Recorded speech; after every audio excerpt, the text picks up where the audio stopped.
ये लो आपका चॉकलेट। क्या हुआ बाबा, क्या परेशानी है आप बताएं। बेटा मेरी तो ख्वाहिश है हज या उम्रा। बाबा मैं अल अरीस टूर्स एंड ट्रैवल्स को जानता हूँ। हाँ हाँ वही जो नियामत तहरी के अपोजिट और जमजम बेकरी के पीछे। जियारतें कैसे करूँगा और हैदराबादी खाना? वहाँ पे आपको जियारतें अच्छे से हो जाएगी। तो हैदराबादी खाना 3 टाइम लजीज खाना ईरानी चाय के साथ। और अब्बाजान आपको पता है हैदराबाद से जिद्दा, जिद्दा से हैदराबाद डायरेक्ट फ्लाइट है। मक्का मदीने को जाने के लिए वहाँ पे एसी बस का भी इंतजाम है।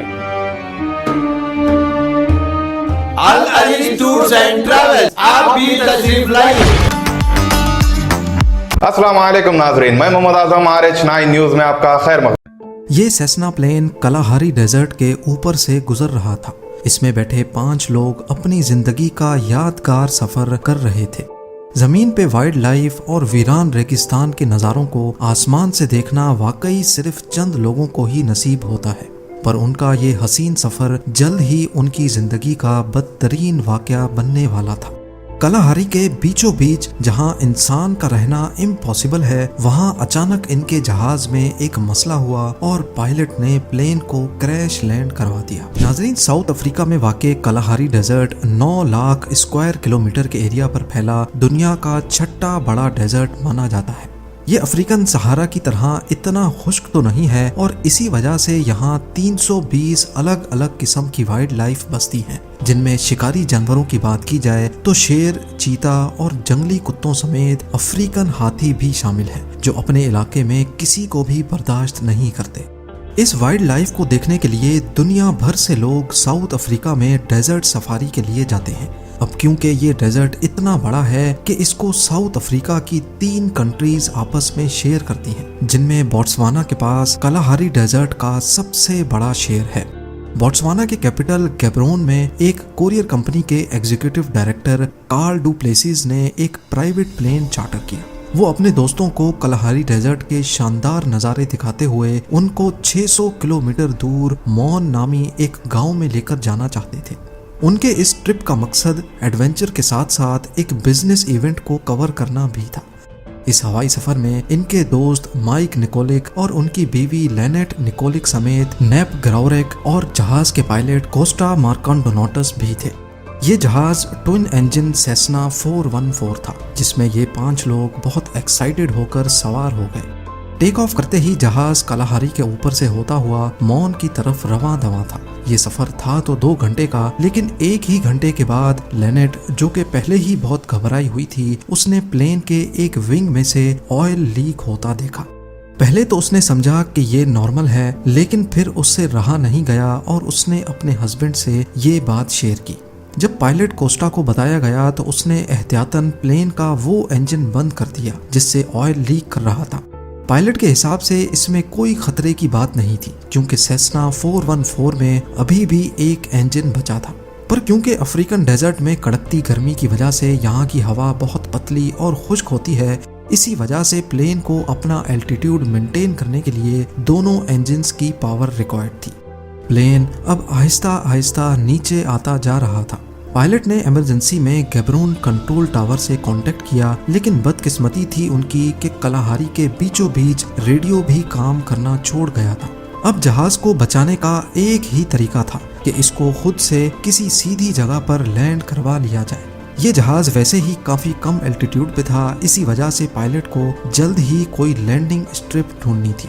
पायलट को नीचे सिर्फ छोटी बड़ी चट्टानों और झाड़ियों के सिवा कुछ नजर नहीं आया, यानी कोई प्लेन जगह नहीं थी। अब सिर्फ एक ही ऑप्शन था और वो था अपनी जान बचाना। पायलट ने सबको ब्रेस पोजीशन में आने को कहा और जहाज को झाड़ियों के बीच में ही क्रैश लैंड करवा दिया। क्रैश लैंड होने से पहले अंदर बैठे पैसेंजर्स को सिर्फ इतना याद था कि जमीन से बहुत करीब पहुंचने पर उनको कई जानवरों के झुंड भागते हुए दिखाई दिए। चंद मिनटों में जब सबको होश आया तो चारों तरफ सिर्फ धुआं और आग थी। लेनेट का हाथ जल चुका था और नेप ग्राउरेक की शायद लंग्स डैमेज हो गई थी, क्योंकि उसको सांस नहीं आ रहा था। फिर सबने मिलकर नेप को प्लेन से बाहर निकाला और दरख्त के सहारे सीधा खड़ा कर दिया। इन दोनों के अलावा बाकी तीनों को कोई सीरियस चोटें नहीं लगी थी।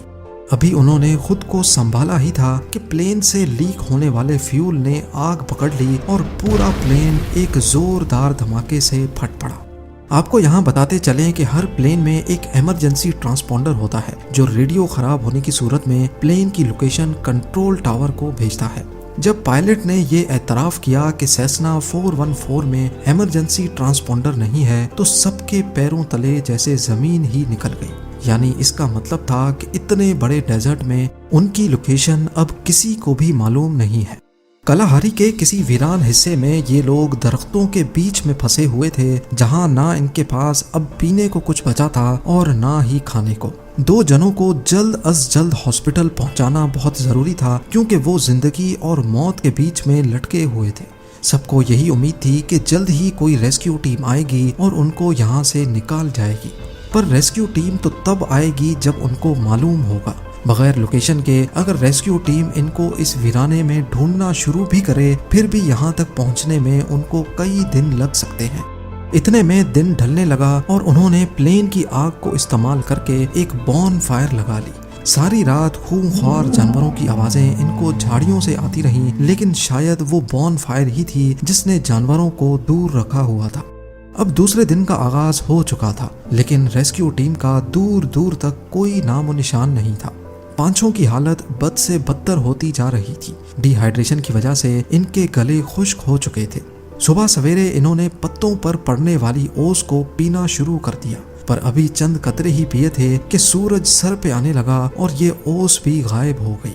इतने में दूर से इनको किसी जहाज की आवाज सुनाई दी। इस उम्मीद में कि रेस्क्यू टीम यहाँ तक पहुँच गई है, इन्होंने आसमान पे अपनी नजरें जमा ली। इन्होंने देखा कि एक पैसेंजर प्लेन ठीक इनके ऊपर से गुजर रहा था। इन्होंने धुआं छोड़ा, आवाजें दी, लेकिन सब बेकार था क्योंकि इतनी ऊंचाई से इनको नोटिस करना करीब नामुमकिन था। अब उनको यहीं अपनी मौत दिखाई दे रही थी।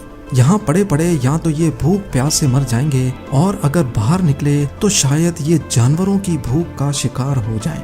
आखिरकार एग्जीक्यूटिव डायरेक्टर कार्ल और पायलट ने इस खतरनाक डेजर्ट में मदद ढूंढने का फैसला किया। ये फैसला था तो बहुत खतरनाक, लेकिन इसके सिवा और कोई ऑप्शन भी नहीं बचा था। वो लोग मदद की तलाश में जख्मी साथियों को पीछे छोड़कर रवाना हो गए। दूसरा दिन भी खत्म होने वाला था। क्रैश साइट पे लेनेट और नेब की हालत अब मजीद बिगड़ती जा रही थी। पूरा दिन आग बरसाने वाली गर्मी ने इनको मजीद डिहाइड्रेट कर दिया था। दूसरी तरफ कार्ल और पायलट को भी पूरा दिन चलते रहने के बाद भी पानी का कोई खास सुराग नहीं मिला था। दूसरे दिन की रात को अचानक बारिश हो गई, पर यह इतनी थोड़ी देर के लिए हुई थी कि क्रैश साइट वाले जख्मी किसी भी चीज में पानी इकट्ठा ना कर सके। प्लेन क्रैश को अब 2 दिन गुजर चुके थे। कार्ल और पायलट कोस्टा हाल से बेहाल लगातार डेजर्ट और बुशेस में चलते रहे, लेकिन मजाल है कि इनको कोई इंसान नजर आए या फिर कोई पानी का जखीरा। अब उनको ये शक पड़ने लगा कि वो सही डायरेक्शन में भी जा रहे हैं कि नहीं। दूसरी तरफ क्रैश साइट पे नेब को अब एक्सट्रीम डिहाइड्रेशन और डैमेज लंग्स की वजह से पैनिक अटैक्स पड़ना शुरू हो गए, क्योंकि वो पिछले 2 दिनों से सीधा खड़ा हुआ था। उसने अकेले ही जंगल में जाने का फैसला किया। वो थोड़ा ही आगे गया तो रात को पड़ने वाली बारिश का पानी एक दरख्त के सुराख में इकट्ठा हुआ पाया। ये मुश्किल से 1 गिलास भी पानी नहीं था, जिसको सबने शेयर करके पिया। तीसरा और चौथा दिन सबने ऐसे गुजारा जैसे अब वो हिम्मत हार चुके हों और बस अपनी मौत का इंतजार कर रहे हों। लेनेट के जख्म पर कीड़े पड़ चुके थे, तो दूसरी तरफ कार्ल और पायलट कोस्टा थे कि पिछले 4 दिनों से लगातार चल ही रहे थे। ये भी एक चमत्कार था कि अफ्रीकन बुशेस में बिना एक्सपीरियंस के वो अभी तक किसी जंगली जानवर का शिकार नहीं हुए थे। 5वें दिन की एंडिंग पे कार्ल और पायलट को दूर से एक हट की छत दिखाई दी।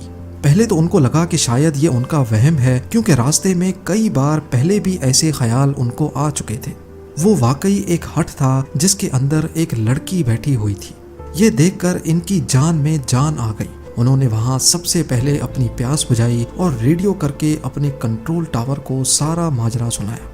रेस्क्यू टीम पहले से ही उनको कलाहारी में तलाश कर रही थी, लेकिन सही लोकेशन मालूम ना होने की वजह से वो डेजर्ट के दूसरे हिस्सों में उनको ढूंढ रहे थे। क्रैश के 6ठे दिन सुबह सवेरे क्रैश साइट पे तीनों दोस्तों का सांस करीब निकल ही चुका था कि हेलीकॉप्टर की आवाज ने उनमें जैसे जान भर दी हो। आखिरकार रेस्क्यू टीम क्रैश साइट पे पहुंच चुकी थी। इस प्लेन क्रैश में बचने वालों का कहना है कि मौत से सिर्फ चंद सेकंड पहले रेस्क्यू टीम का वहां पहुंचना किसी चमत्कार से कम हरगिज नहीं है। कार्ल और पायलट कोस्टा का अपने दोस्तों को छोड़कर मदद के लिए निकलना वाकई एक अच्छा फैसला साबित हुआ। इस हादसे में शामिल सारे ही लोग बच गए, लेकिन 2 सालों के बाद पायलट एक और प्लेन क्रैश में अपनी जान खो बैठा। नाजरीन इजाजत दीजिए और बने रहिए हम सब की आवाज RH9 न्यूज के साथ। चैनल को सब्सक्राइब कीजिए, वीडियो को लाइक कीजिए, जितना हो सका ज्यादा से ज्यादा शेयर कीजिए। खुदा